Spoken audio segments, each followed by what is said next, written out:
Hey everyone, so we're looking at section 5.3 today. As you can see here, we'll be discussing binomial distribution. So basically what we have to understand about binomial distribution is that we are talking about different types of probabilities here that may only have two outcomes, or they can be reduced to two outcomes. So just to kind of understand those type of probabilities, let's say when we are tossing a coin, we can say for a coin, it lands on a head or a tail, right? So two outcomes. If we're talking about rolling a six-sided die, then we can say it lands on an odd or an even number. So again, two outcomes. For a basketball game, the team can either win or lose. So again, those would be two outcomes, right? For true and false type of questions, you can either answer them true or false, right? So again, those would be two outcomes. Now, when we are talking about reducing the number of outcomes down to two outcomes, you can think about in a medical treatment, we can say either the treatment was effective or ineffective, right? Depending on the results. A person can be classified as having normal or abnormal blood pressure, again, depending on the measurement of their blood pressure gauge. For a multiple choice question, now even though you may have 4 or 5 different choices, we can actually reduce that down to did they get the correct answer or incorrect answer, right? So again, we can reduce it down to two outcomes. So any situation where either they have two outcomes or they can be reduced down to two outcomes, we call them binomial experiments, okay? And basically we are saying each repetition of the experiment is called a trial. So when we are talking about binomial experiments, those probability experiments have to satisfy these four requirements. You should have a fixed number of trials, okay? Each trial can only have two outcomes, or at least they can be reduced to two outcomes. You can think about these outcomes either as being a success or a failure. Okay, for number 3, the third requirement, the outcomes of each trial must be independent of one another. So that means one outcome cannot affect the other outcome. So each outcome has to be independent of one another, and the probability of a success must remain the same for each trial. So that means every time you repeat the experiment, your probability of getting that event to happen, that probability has to remain the same each time we do the experiment, okay? Now, when we're talking about the word success, we're not talking about success in terms of being something good or something positive. So we're saying, let's say we have a probability experiment. We want to select 10 people and let S represent the number of people who were in an automobile accident in the last 6 months. So people, out of these 10 people that we selected, those who were in an automobile accident in the last 6 months would be considered as the group that belongs to the success, and people who were not in an automobile accident would then be classified as failures. And in this sense, it means that these people satisfy the requirement that we were looking for when the others did not. So in that case, success would not be a positive or a good thing, right? So you kind of have to think about how we are using the word success and failure in this case. Okay, so the first thing we actually want to talk about is how to identify if we have a binomial experiment or not. So remember, they have to meet these four requirements to be considered a binomial experiment, and they're saying if it's not, give the reason why. Okay, so selecting 20 university students and recording their rank. So when we are selecting 20 university students and recording their rank, their class rank, we cannot really break that down into two outcomes, can we? Because the students can be freshmen, they can be sophomore, they can be junior or senior. And for that matter, at a university, they could also be a graduate student, right? So it's not going to be easy to reduce this down into two outcomes. So that's why we would say no, this is not a binomial experiment. And you can see your solutions right here. Okay, selecting 20 students from a university and recording their gender. So if we're talking about selecting students and recording their gender, then you can think about, well, there will be a fixed number of trials because we're selecting only 20 students. We can break this down to two outcomes. If you're just looking at binary gender as male and female, then we can break it down into two outcomes. And then, of course, what gender one student will have no effect on the other student. So your outcomes are going to be independent. And of course, your probability for a success will remain the same with each trial. So that's not going to change. So since you meet all four requirements from a binomial experiment, we can say, yes, this is a binomial experiment. Okay. Part C is talking about drawing 5 cards from a deck without replacement and recording whether they are red or black cards. So even though we can see that this is a fixed number of trials, we only have two outcomes because we're just looking at them for the color. So either a black or a red card would be two outcomes. But since we are not replacing our cards, that means our outcomes are not going to be independent. Our events are not going to be independent. And for that reason, this experiment in part C is not a binomial experiment. So we have to say no, it's not a binomial experiment. Okay, because it fails being independent. Okay, then part D, we are talking about selecting 5 students from a large school and asking if they are on the dean's list or not, right? So we're selecting 5 students, so that's fixed number of trials. We just want to know if they are on the dean's list, so either they are or they are not, so that's two outcomes. The results will be independent, the event will be independent, because if one student is on the dean's list, that has no effect on the other student being or not being on the list. So your outcomes will be independent. And then, of course, the probability of a success will remain the same because, again, one event does not have an effect on the other one. So this one we will actually say, yes, it is a binomial experiment. And then part E is talking about recording the number of children in 50 randomly selected families. So you're talking about recording the number of children in 50 randomly selected families. So in this case, even though we have a fixed number of trials, we cannot really break this down into two outcomes because a family could have 0 children, they could have 1 child, 2 children, 3 children, 4 children, and you know how many ever. So you won't be able to break this down into two outcomes. And additionally, since we're not really talking in terms of two outcomes, there's no reduction happening here. There's really nothing we can do. And so this would not be a binomial experiment because, you know, basically you cannot have just 2 categories here. You are going to have more than 2, and so this will not work. So you can kind of look through the answers over here, okay? So we are saying a binomial experiment and its results give rise to a special probability distribution, which is what we call as a binomial distribution. So it has to be a binomial experiment for us to be able to do a binomial distribution. So the outcomes of a binomial experiment and the corresponding probabilities for these outcomes are called your binomial distribution. Okay, so here we're saying in binomial experiments, the outcomes are usually classified as successes or failures.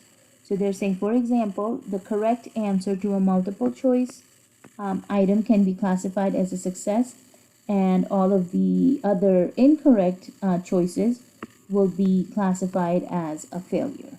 Okay, and so the notation that we use here for our binomial experiments and binomial distribution, we say for success we're using S, for failure we're using F.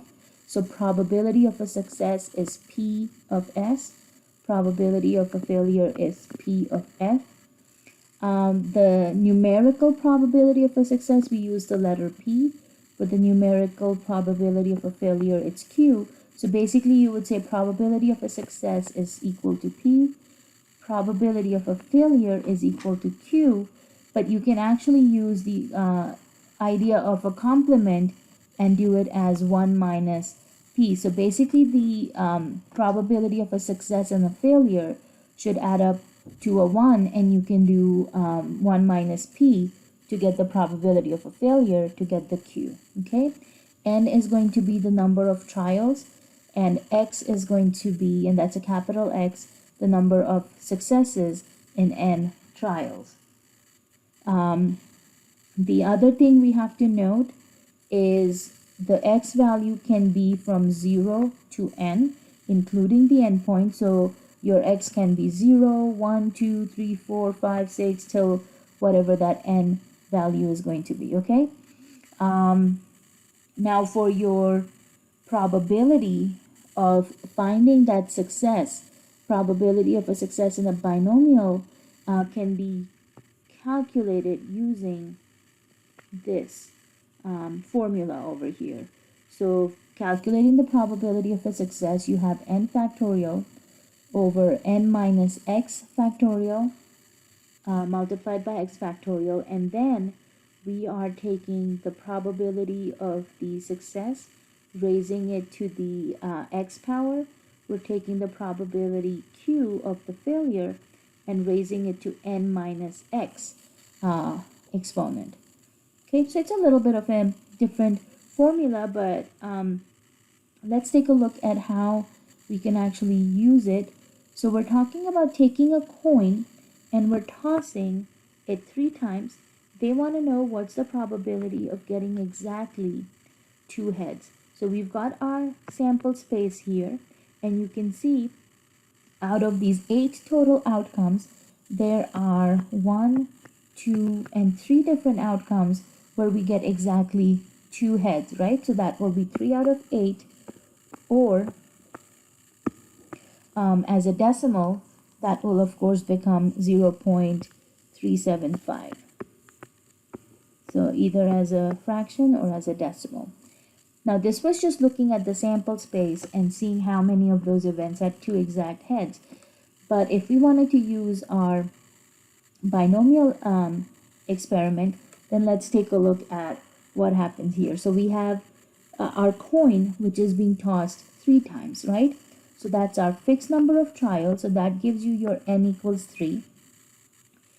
The success, our x value, is going to be our 2 outcomes, right? So either you get a head or a tail, and since we are talking about getting 2 heads, we would say our x equals 2. Okay, the probability of getting a head, since we only have 2 outcomes and you can get one of them as a head, the other as a tail, the probability of getting a head is going to be 1/2. The probability of getting a tail is going to be 1/2. So P represents the success, Q represents the failure, which in this case would be if you get a tail instead of a head, right? So if we take these 4 values and substitute that in our formula, you've got your 3 factorial, 3 minus 2 factorial on the denominator, 2 factorial, and then we're taking the probability of P, which is 1/2, raise it to our x power, which will be 2. We're taking our Q probability for the failure and raising it to n minus x, so that is going to be 3 minus 2, which gives you that 1 over there. If you go through this full calculation, you will also end up with the same result, 3/8 or 0.375. Okay, so the probability of getting your 2 heads. So you can compare that when we did it by looking at the sample space, and when we do that using our binomial experiment. Okay, you're going to get the same answer. I would actually prefer you guys to read through all of this because there's a lot of information. I'm just going to highlight some of them. So they're talking about that, you know, there were 3 ways that we could get exactly 2 heads and 1 tail, and of course these are the possibilities listed over here. So they're saying the number of ways you can obtain 2 heads from 3 coin tosses is going to be, from this combination calculation over here. So out of 3 coins we are tossing, we get exactly 2 heads, and you are going to get that answer as 3. So this first part of your binomial experiment is actually coming from the combination calculation. However, since each outcome can actually occur twice, because in combination, of course, since we talk about order not being important, you will have those repetitions happening there. So to get rid of those repetitions, you actually go ahead and multiply by the second part of our formula, which was taking each success and failure probability and raising it to the exponent of x and n minus x respectively, right? So they're just kind of talking about how this combination gives you what is the probability of the success, the probability of the failure. Putting it all together, you basically end up with your binomial probability formula. So like I said, it will be better if you read through this instead of me reading it out to you. And then we're talking about when sampling is done without replacement, such as you have surveys where the events are dependent events. Normally we don't classify them as binomial experiments, right? However, we are saying the events can be considered independent if the size of the sample is no more than 5% of the population. So if you keep a very small size, which means our trials, n would be less than or equal to 5% of the population, then you can actually think about this as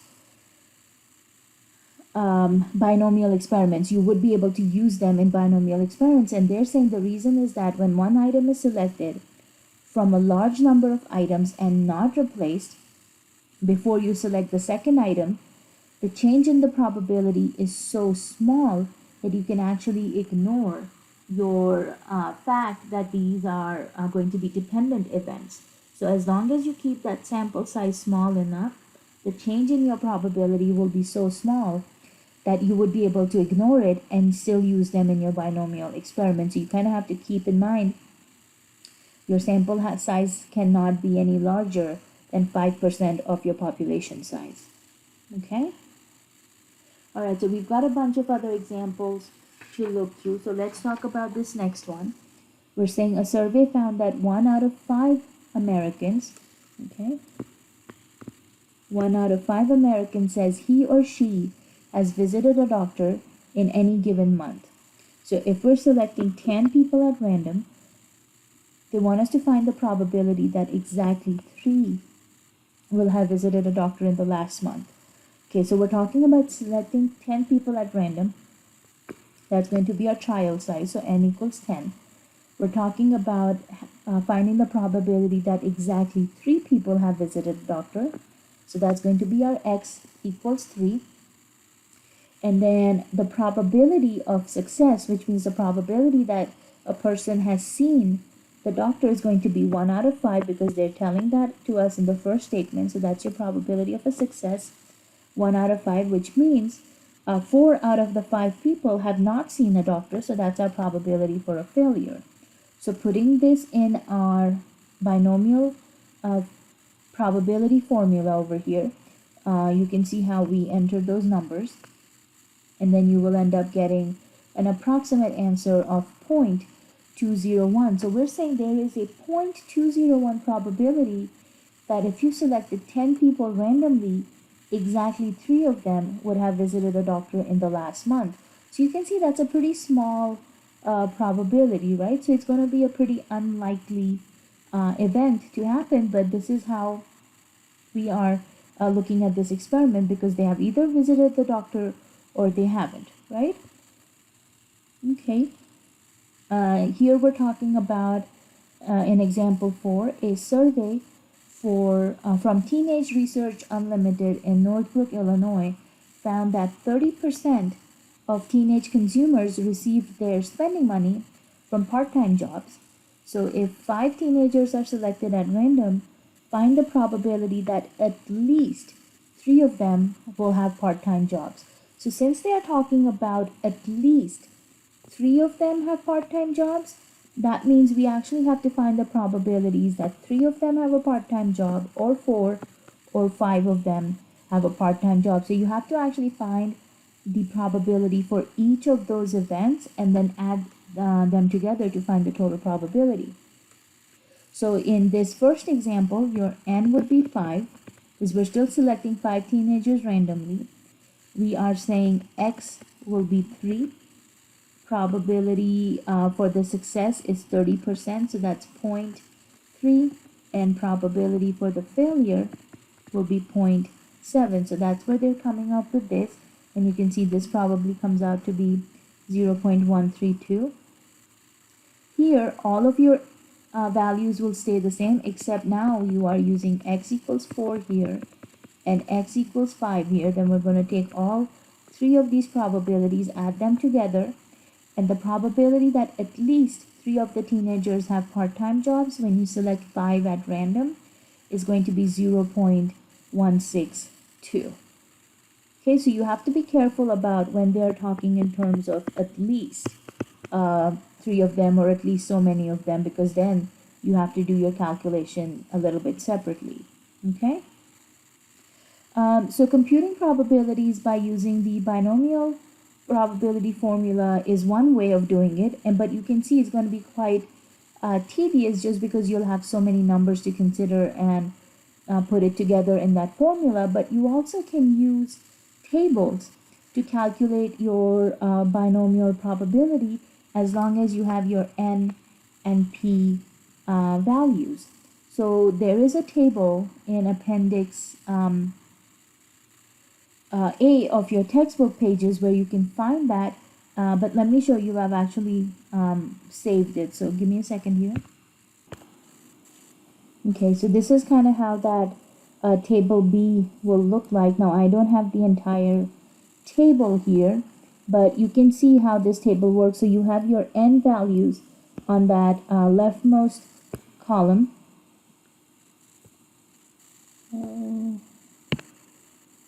Hold on a second. Okay, so n values on the leftmost column, then your x values in the one next to that, and then on this top part here is where you have all your probabilities. Now you will see these probabilities are going from 0.05, 1, 0.1, 0.2, 0.25, 0.3, 0.4, 0.5, 0.6, 0.7, 0.75, 0.8, 0.9, 0.95. Now, if there's going to be anything which falls outside of those p-values for the probability of a success, then of course you'll have to use the formula, but otherwise you can go ahead and definitely use this table for most of the other ones. So let's see how we can use this table here. So the problem that we looked at in example number 2, where we tossed the coin 3 times and we were looking for 2 heads. So we were doing the toss of a coin 3 times. We were looking for 2 heads, and of course the probability of getting a head is half, or 0.5. You would go for n equals 3. So this is our n equals 3 over here.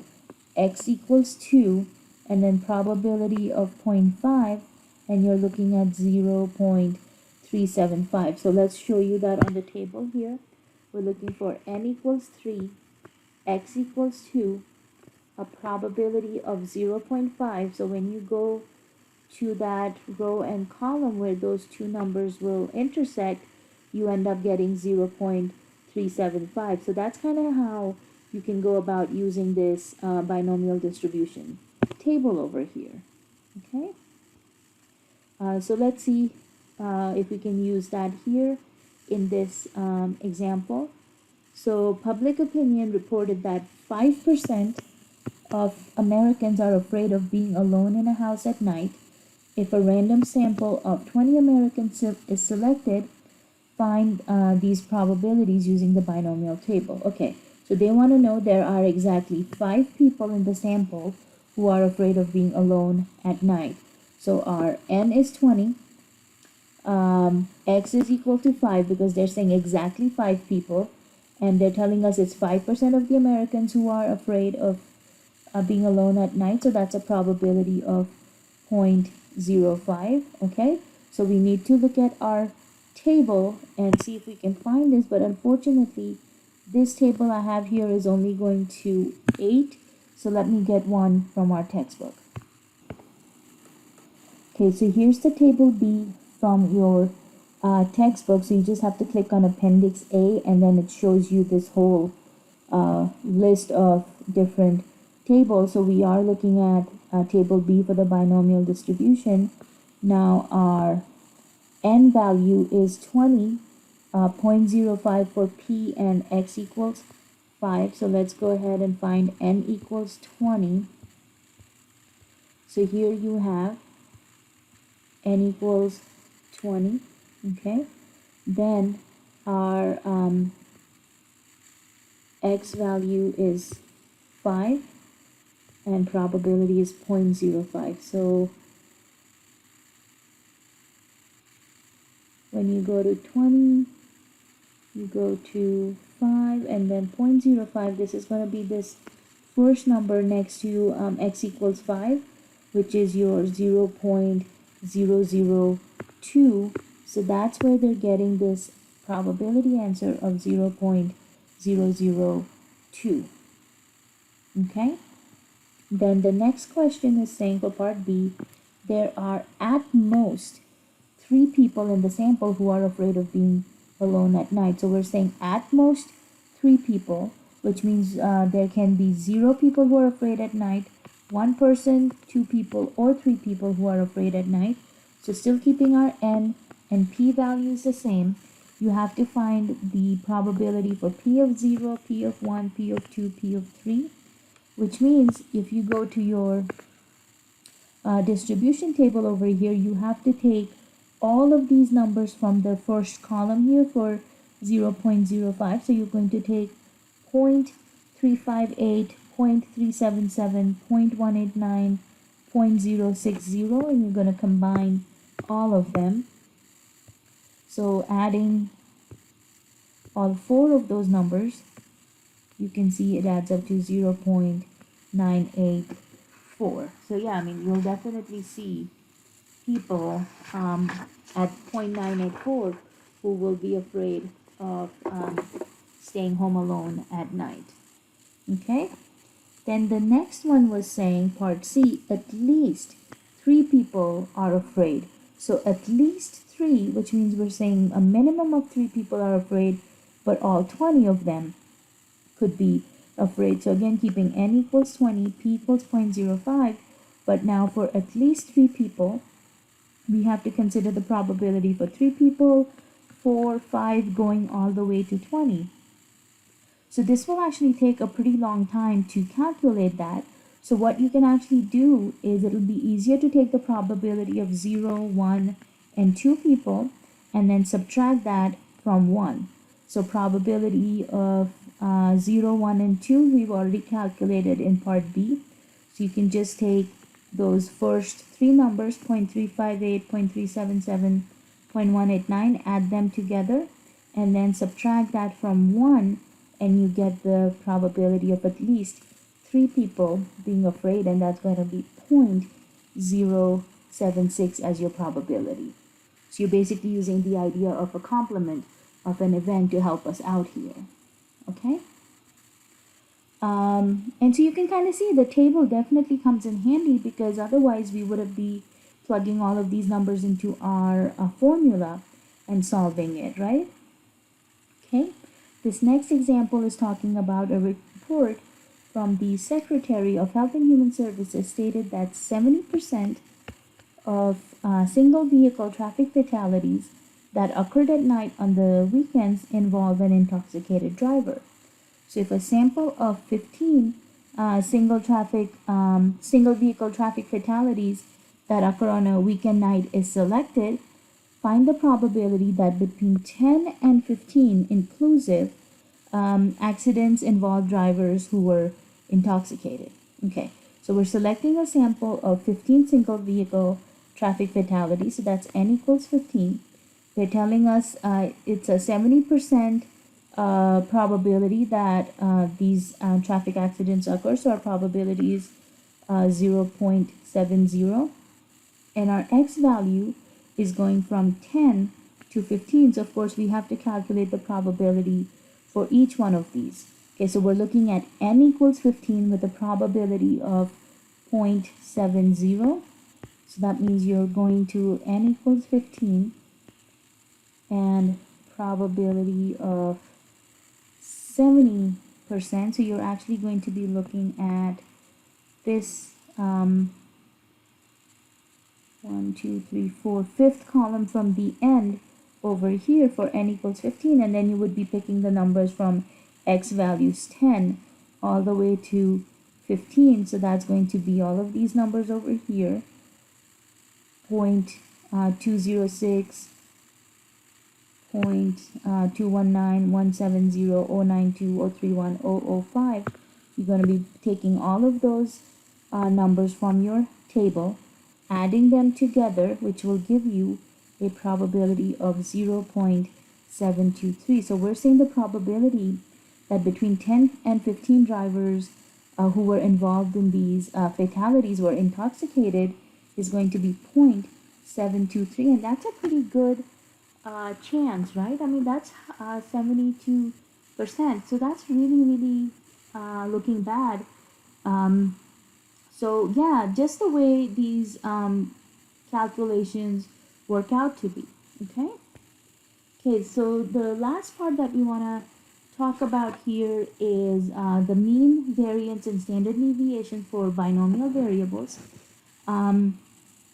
Now you can basically use the formulas that we saw in the last section, or you can just look at these equivalent formulas over here. So for your mean, for the mu, you are just multiplying n times p.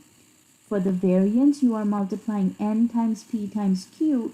And then of course standard deviation, you just take the square root on your variance value. So that's square root of n times p times q. So let's see how these calculations work.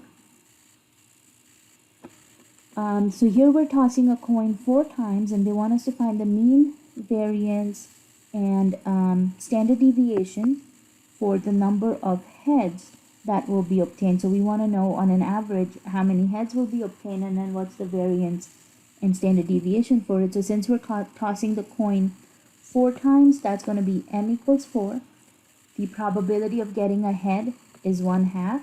Probability of getting a tail is 1/2. So when we are talking about calculating the mean, that's n times p. So 4 times 1/2 will give you 2.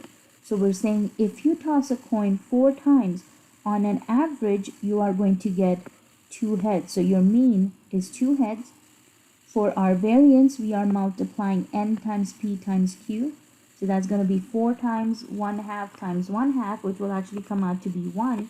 So we're saying the variance is 1. And square root of 1 is also going to be 1, so that's your standard deviation, which is also 1. Okay?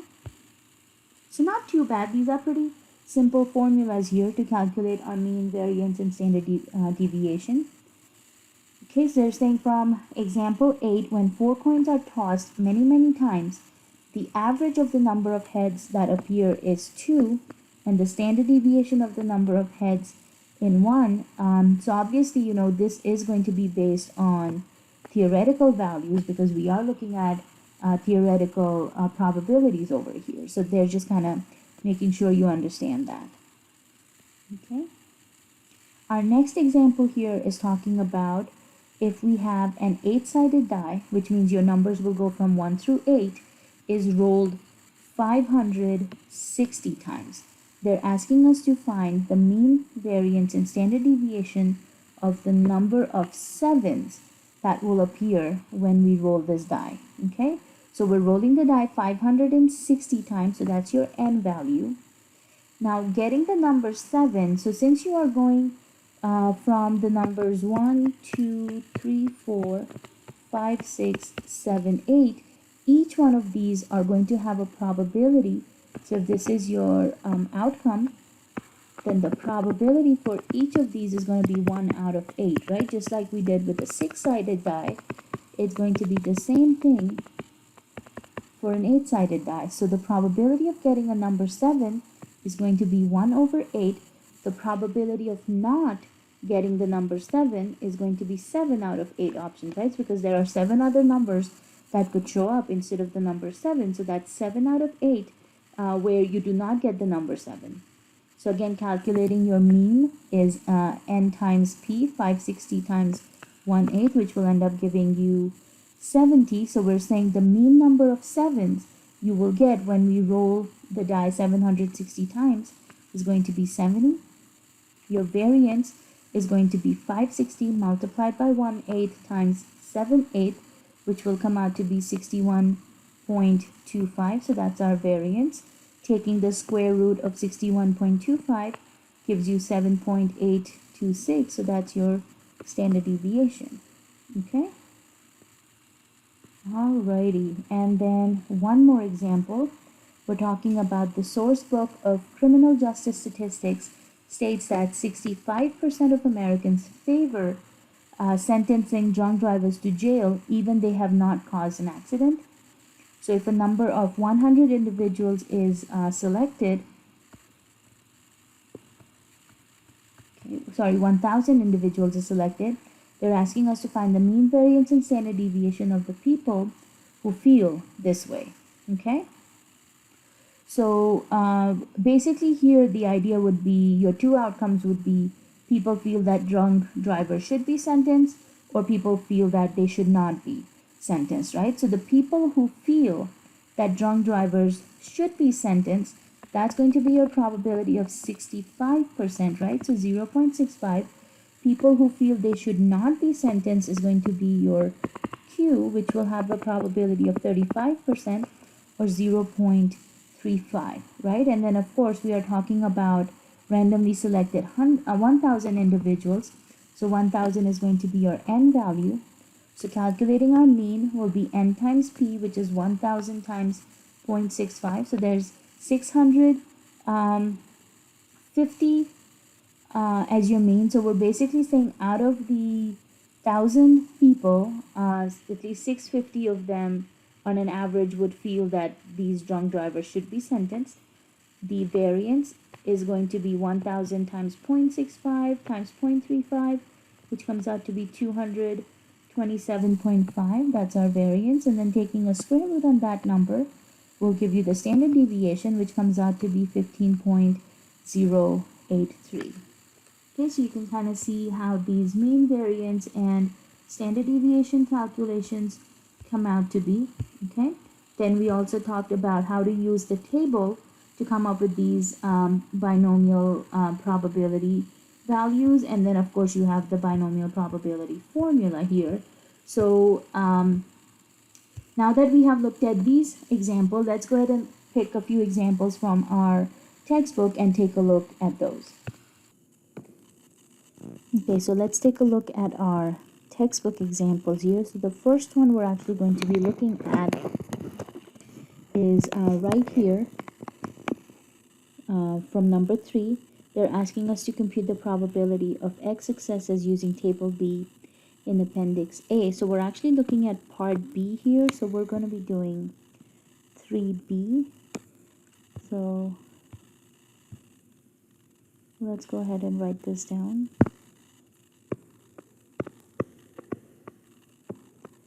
We are given n equals 4, p equals 0.60, and x equals 3, and they're asking us to use the table B in Appendix A. So let's go ahead and take a look at that. So, okay, right here is our table B. Now our x value was n equals 4, so that will be right here in this table. N equals 4, we are given a probability of 0.60. So here's our, 0.60, n equals 4, and x equals 3. So if this is x equals 3, okay, let's do it here. It will be easier to take a look through this. So, okay, n equals 4, x equals 3, and our probability is 0.6. So that will end up meeting right over here, x equals 3 when n equals 4 and p equals 0.6. So that's going to be a probability of 0.346. So from our table,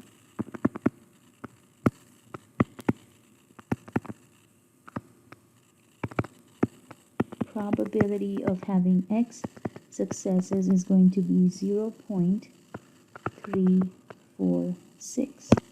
Okay, so just pretty straightforward, just going through and looking through our table, right? Okay, so that was problem number 3b. Now let's look at one where we have to use the binomial formula. So let's go ahead and use example 6, and we'll do part A over here.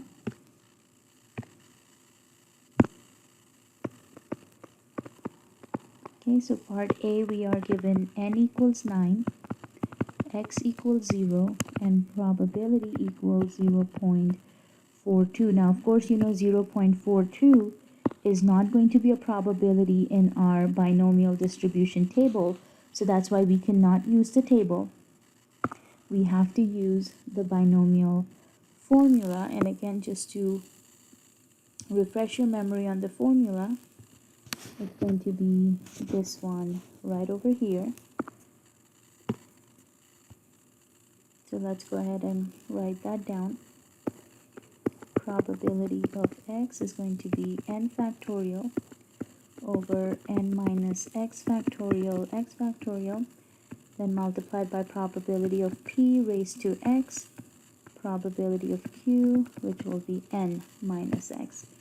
So since we are given probability p here, we can go ahead and calculate what that q value is. And remember, q is going to be 1 minus p. So that's 1 minus 0.42, which will come out to be 0. What will that be? 68. Sorry, 58, because that's 42. Yeah, 0.58. Okay, so we can go ahead and calculate our q probability. So let's go ahead and plug these numbers in. N factorial would be 9 factorial, and then this will be 9 minus 0 factorial,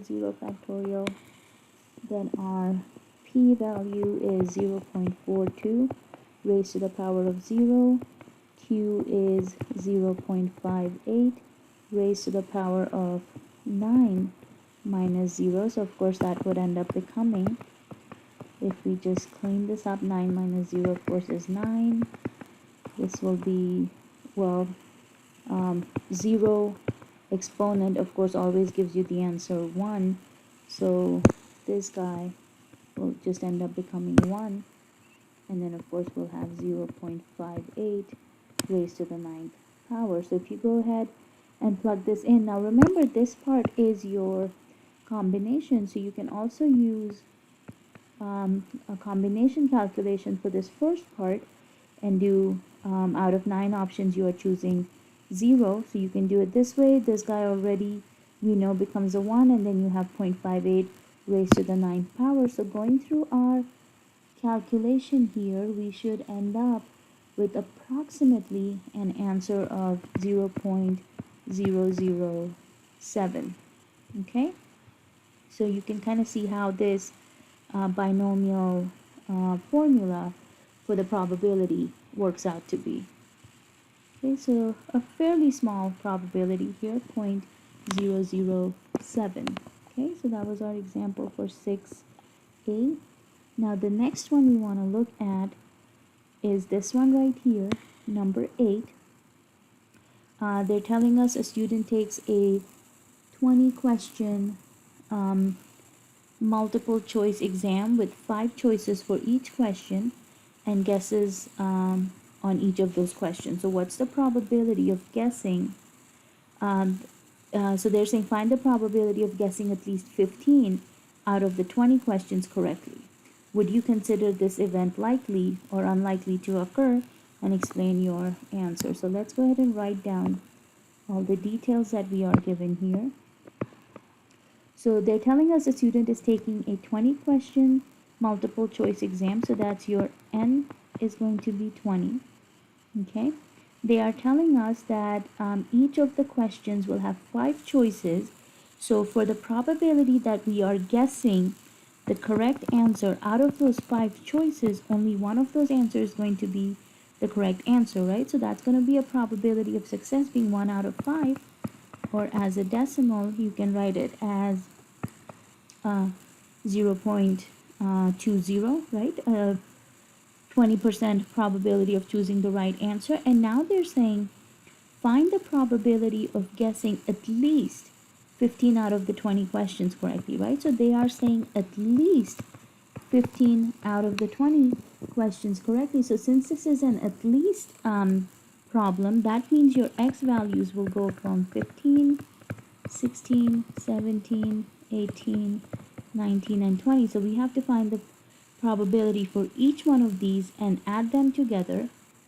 And they are saying, would you consider this event likely or unlikely to occur, and then explain your answer. So we need to find these probabilities for 15, 16, 17, 18, 19, and 20. So if we actually go to our table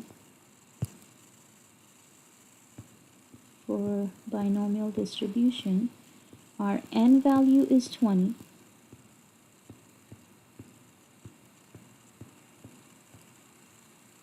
Okay, so remember n is 20, probability is 0.2, and we're looking at x values 15 all the way to 20. Okay, so n is 20, x values are 15 to 20, so this is going to be the bottom part of our table for a probability of 0.2. So if you look at that, these are all blank spaces over here, right? For numbers of x going from 15 to 20, for the probability of 0.2 when our n values are 20. So that actually tells us all of these probabilities are going to be zeros, because these are such small numbers that they don't even register on the probability scale. Now, if you want, you can try each one of these by using the binomial probability formula also. So let's say for the probability of 15, you wanted to use the binomial formula, so you could do 20 factorial, 20 minus 15 factorial, 15 factorial, and then multiply 0.20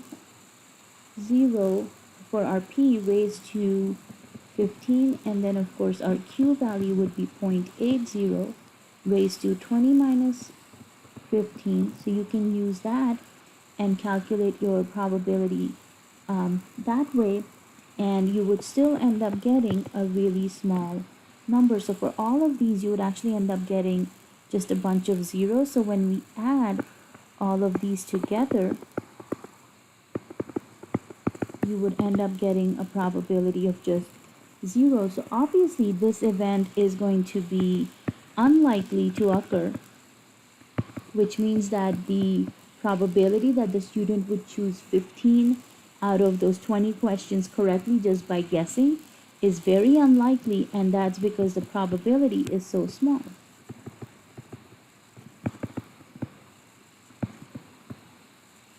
So, I mean, obviously at this point we're just saying the probability is 0, so it's going to be most unlikely to occur. Okay? Okay, so this was our problem number 8. Now the next example I wanted us to look at is going to be problem number 22. Okay, so right here, number 22 is talking about, it has been reported that 83% of federal government employees use email If a sample of 200 federal government employees is selected, find the mean, variance, and standard deviation of the number who use email. Okay, so we're talking about finding our mean, variance, and standard deviation here. So let's go ahead and write down all our values that are given to us. So we are choosing a sample of 200 federal employees, so that's N. Our probability is given as 83%, so that would be 0.83. And of course, we need to find our value of Q, so you do 1 minus P, which is 1 minus 0.83, and that will come out to be, that would be 0.17 for the value of Q.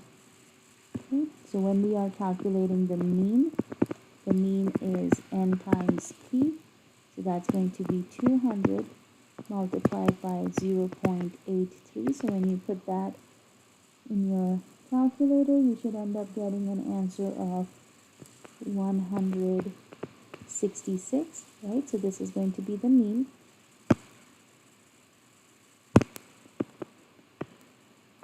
Okay, for our variance, it's N times P times Q. So basically you're doing 200 multiplied by 0.83 multiplied by 0.17.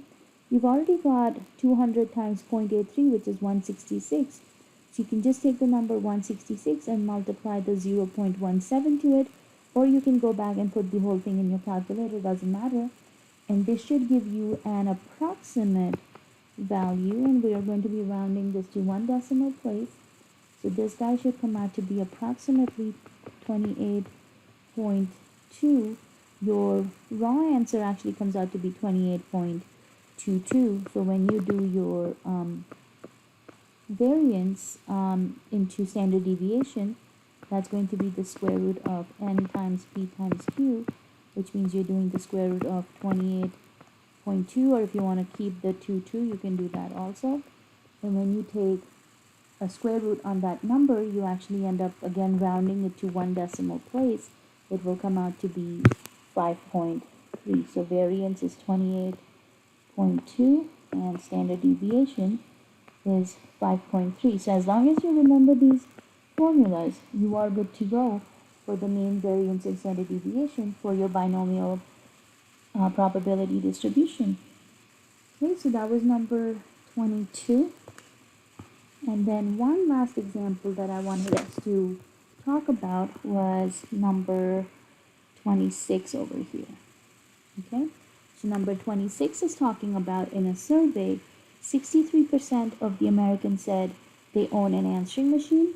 So if 14 Americans are selected at random, find the probability that exactly 9 own an answering machine.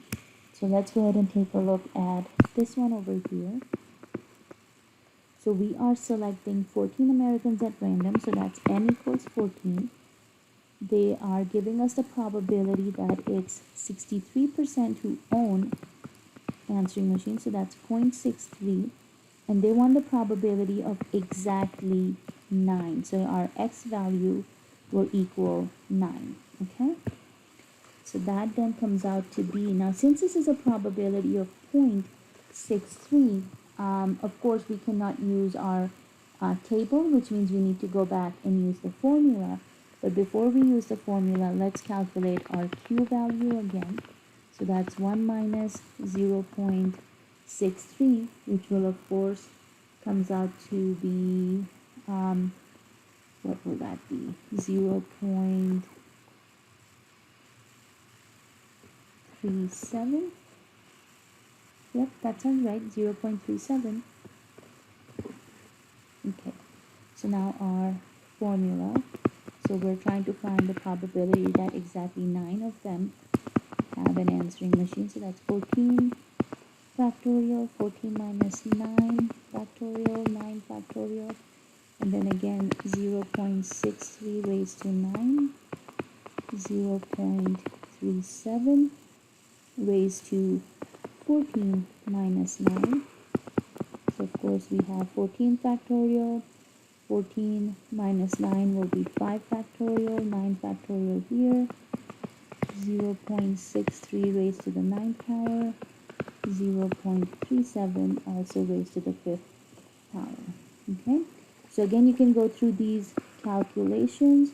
Remember, again, for the first part, if you want, you can do this as 14 for a combination of 9 options, and then of course multiply with the second half, and this will come out to be approximately 0.217. So we would say there is a 0.217, or approximately a 22% chance that 9 out of those 14 Americans that we selected randomly would actually have an answering machine, or they own an answering machine.